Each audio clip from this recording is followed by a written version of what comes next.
Happy Friday. Woo. And day 33 of the quarantine life, no racing, etc. Little Blackhawk going on while I was prepping for this little vlog here. Like I said, happy Friday. Here we go. Hashtag OUAA. OUAA, opening up America again.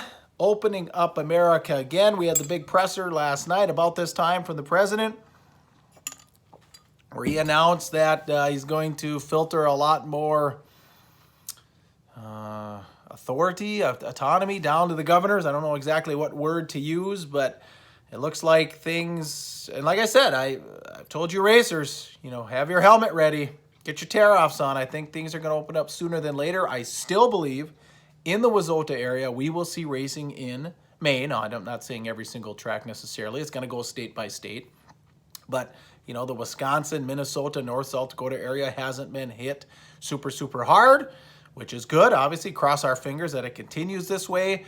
It's easy to be negative, and that's how humans are, because our survival instinct is to be cautious and negative, to stay away from trouble. That's just how we were made.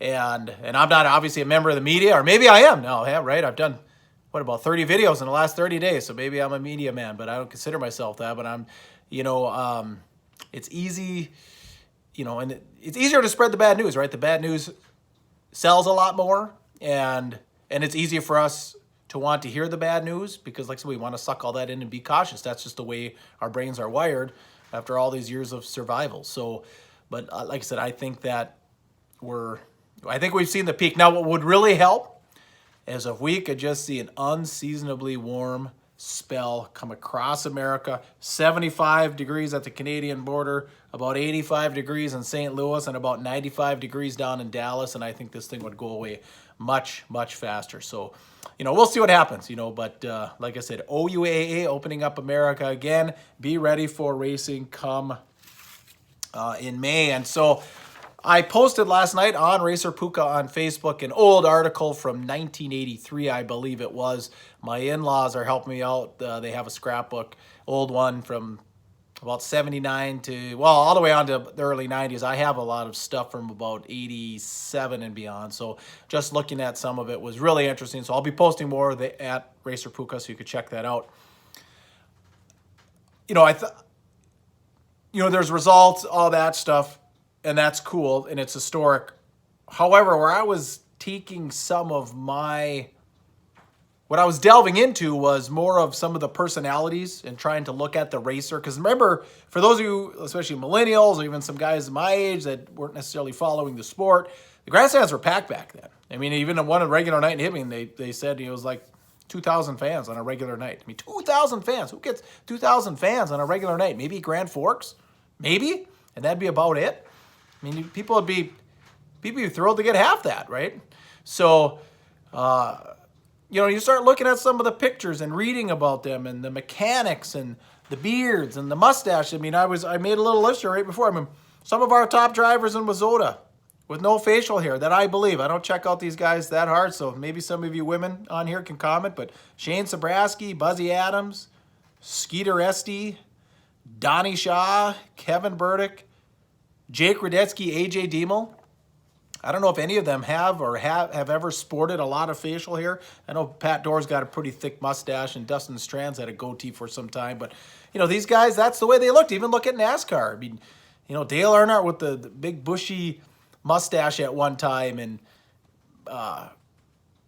even the NASCAR guys today, I mean, they look like they're all fitness trainers. They look like they just, Jimmy Johnson and, not a speck of hair out of place and never has had facial hair, or I guess he does grow a beard once in a while, but Harvick and Logano, I mean, these guys they look like vegetarians, and that doesn't always play well with the fan base, where, like I said, the guys I'm talking about, I'm looking at, and I'll post more of these pictures at Racer Puka, you're going to see what a racer looked like in the early 80s compared to what a racer looks like in 2020, and I think you'll understand what I'm talking about. Like I said, the grandstands were packed.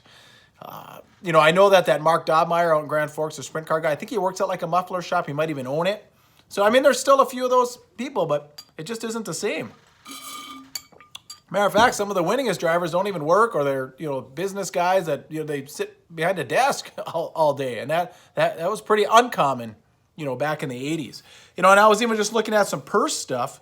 From what I've gathered, the wins back in the day, in the time period we're talking about, like this early 80s, some of these wins, they really made a difference in a guy's life, these working guys. For instance, even just a regular night in Proctor, from everything I can gather, and you can comment, I'm not going to argue with you necessarily because I just did some quick research, but people have told me, the research I did over the last couple of days said a feature win for the late models back in 1990 was $600. A feature win today at Proctor Speedway, right around $600, okay? So let's do a little math here to show how this varied and how the difference it made in a guy's life. Back in 1990, the minimum wage was $3.90. She had to work 153 hours to get to that $600, okay? That's the kind of purchasing power that this $600 had. Today, with minimum wage, there's so many different kinds now, but I pulled the $8.15 out. Well, then you only work 73 hours. So back in 1999, or 1990, it was 153 hours of work to earn what you'd win in a late model feature. Today, it's only 73 hours. It's 2 weeks of work. So you could see how this made a big difference in a guy's life back then. And, maybe they raced a little harder. I don't know. And the rules were different. But like I said, for whatever reason, the grandstands were a lot more packed. And I know there's all kinds of different entertainment. I know we've gone through this on the One to Go show.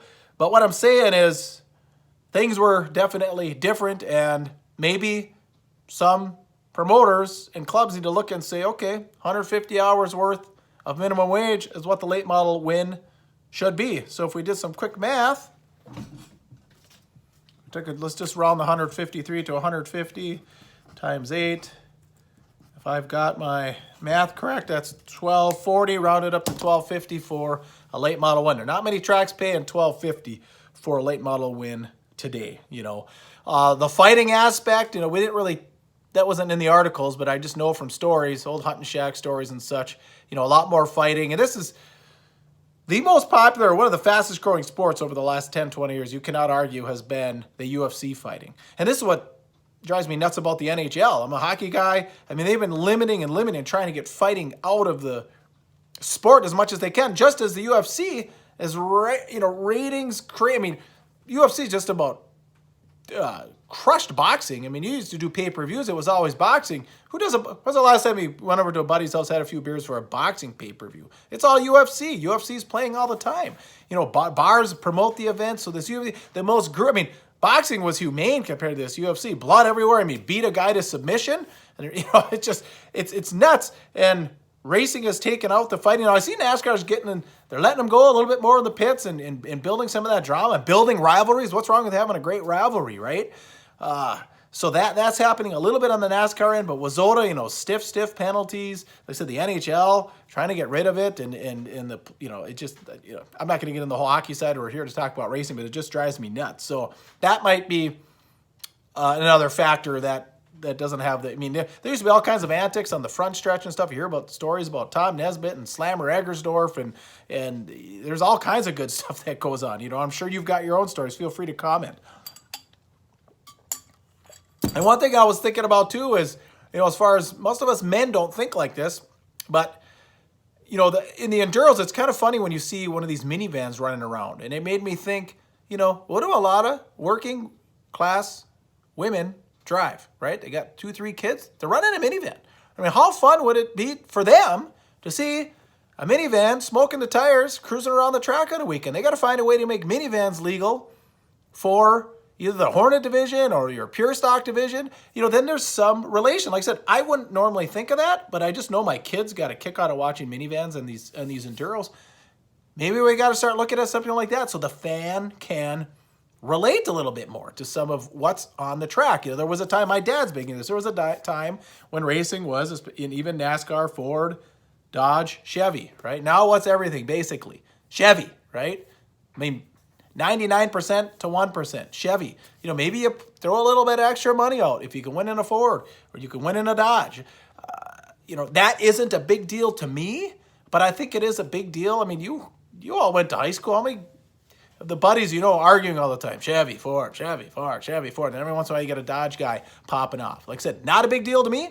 Not a big deal to a lot of people I know, but it is to my father. It always has been. So maybe you got to figure something out like that, because back and looking at some of these results, they said what kind of cars they were driving. Of course, they looked much more like the cars on the street today, but they said this, a Dodge Charger or a Pontiac Grand Am or Grand Prix or whatever they were, so they're naming the cars, and now we name chassis, which to a soccer mom, does a chassis really mean anything? I mean, a diehard soccer mom whose brother races, yeah, that means something, but the soccer mom that goes to the races twice a year, she'd rather see a minivan than an XR1 Rocket. XR1 Rocket doesn't mean a thing to her. So again, the crowds were way bigger back then. So with that, like I said, I'm going to sign off here. Happy Friday, everybody. I plan on getting here every day this weekend again to keep you pumped through this darn quarantine. But I think my days doing these daily vlogs I think I've got more episodes behind me than in front of me because of the hashtag OUAA. So happy Friday, everyone. Like I said, have a great weekend, and we'll catch you on the next vlog.